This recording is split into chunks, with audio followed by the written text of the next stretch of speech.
घर की तुम ही ना हित के ना अरे सब बताइयो कौन सब बढ़िया बाटे चली काजीब आगो नी प्रणाम ये घर का ये तो है का हां सर चल जानता कि हमारा हित गन आए वाला बाणो तो हम जानत ना रही बताई तो यही से ना सब कुछ रेडी कर देनी कि वहां के आइब ना तब करे के पड़ी ऐसे कर देलही का बाहर तू मतलब चढ़ाक में हरान बड़ू कहां जाए लिया कराई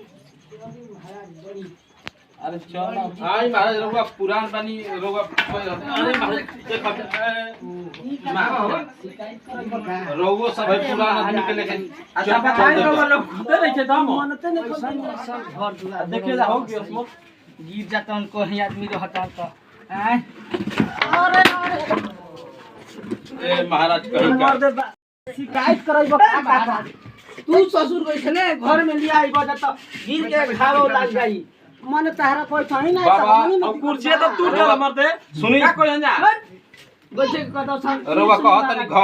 घर में दोस्तबा ओहे खिसाबा कि चले ना आवे अगन में टेढ़ कबो कुर्सी पे बैठल में रोगा अब हमारा दरवाजा पर आइल में रोगा के हम का डेमलाज करी महाराज हम मोय पाकी को के रखले बन है पाकी मोय हम का कहिन पर घेरे वो मरते नहीं जाई नहीं बाबा पानी पी काका पानी पियो तनी देख ताके बैठल जाला ई ना कि हाथ गोड़ तुर अपने अच्छा ठीक है बच्चा ठीक बा जाय देंगे चल दादी पी ले जा अरे वो देखी ना तनी तैयारी करी जल्दी ठीक बा हम तैयारी करतनी लड़की तैयार बिया तनी है पनिया पी लेंगे तो मान लेके जाई तनी देखिए देखे जल्दी ठीक बा हम बोलवाओ तनी ए बच्चियो सुनता हो हां बोलिए बुचिया के लिया क्या हो चाप के बोला का कहत रहो देखियो तुम बाड़ा लड़की कौन है बता दियो अरे काका तू घबरा मत एकदम बिल्कुल बढ़िया सुंदर बिया ये सिटी हमार लड़के के देखते बड़ हीरो स्मार्ट एकदम कोनो दिक्कत ना होई काका ठीक का बतिया करे हो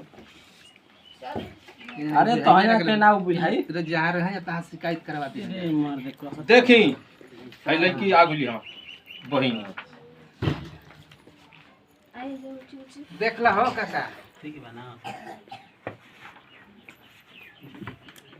ले देखी जरूर सब तन लेके चलाओ सन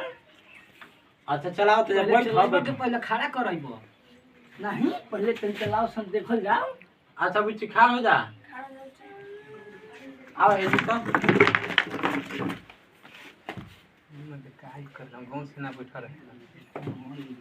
ये बैठावा ना है अरे बैठ के देखो ना का देखो तोरा से नीचे ऊपर का बुझाता ठीक बा ठीक कुछ बा पूछताछ ला ना जाके गंगा पर कहिया हल्ला करी तार नाम का हो बता दो बुच्ची नाम तो पढ़ा लिखल हो बुची पापा के नाम का हो नाम हमार काजल कुमारी आ पापा की अशोक कुमार ठीक है बा ठीक बा ना ठीक बा बच्चा लड़की बोले ले तेज बिया अरे महाराज कब बेर पूछब जा वहां के तो खुद पूछो भाई नहीं हइबे कइलहनी ठीक है बा बच्चा तो आया ना देख जा पसंद बिया ना लड़की सही बिया ना देख जो ली था सही से हमनी के पसंद नहीं खेले की हमनी के हमनी का लड़की हमार छोट भाई लगती है हमार भाई हीरो निहन जवान बा आर्मी जैसन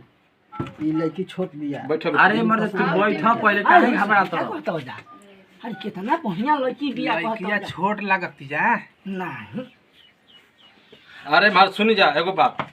मान ली कि आज लड़की छोट बिया रोज सब शादी करके छोड़ दब जा गाँव 5 साल के बाद होई एकरा में का महाराज का तू बा अरे मर्द दिक्कत। शादी होई तो जोड़ना होई बाद में गाना तब का जोड़ जुगुत में देखल जाला पहले ही ना जोड़ जोड़ देखा जाला के बाद में देखा जाला ऐसा न होके कि मान ल कि जा घर ना समार पावे अरे तो शादी कल फिर मान लो कि 5 साल के बाद फिर बिया गावना क के ले जी हो ना ना हमनी के पसंद नहीं खे लड़की में कमी बा कमी काहे नहीं खे छोट बिया लड़की अभी कम उम्र के बिया हमनी के हमार भाई हीरोवा ई कह सकला कि मान ली कि लड़की छोटा बिया लेकिन मान ली कि ई लड़की हमार अपना ये तू है ना काम भी कर सकले स्कूल पढ़े जेबे कर ले एकरा पास अपना गुण बनाओ कि रवा ई एगो कह सकला कि हां लड़की छोटा बिया देखी जा अच्छा से अरे पापा ये सब का जन्नत करत रहो अभी हम शादी करे तो तनी मजा अच्छा से बोली ऊंचा ऊंचा से अरे बेटी तू तो ठीक कह दू लेकिन एगो हम सोचने ही कि एगो बाल विवाह रचा दे ताकि मान लो बाल का करके हमने के हो अब ए, चल, तार हमने 5 के साल के सौदा बाद गावना पसंद करते हैं अब काका ले पूछ लेना तब जइहन त घरवा हला कर लगिहन का कहत रहा ठीके बा हमार बच्चो ता ठीक बता हमनी के ठीक नहीं खे बतावा हमनी के चलत जा चलो तुम अरे जा जा साहब हमरा ना कुछ कर जा हमरा ठीके बा चलो चले के रुक से भी का होता अरे चाचा, सुनी सुनी यहाँ सब तो मान ली कि नया नया बन जात लेकिन रउआ तो जान तनी के एगो बाल विवाह का चीज है रउआ सबके होती में होत रहे अरे इन लोग के ना वहां पे क्या समझा हाँ। तो जा चला हो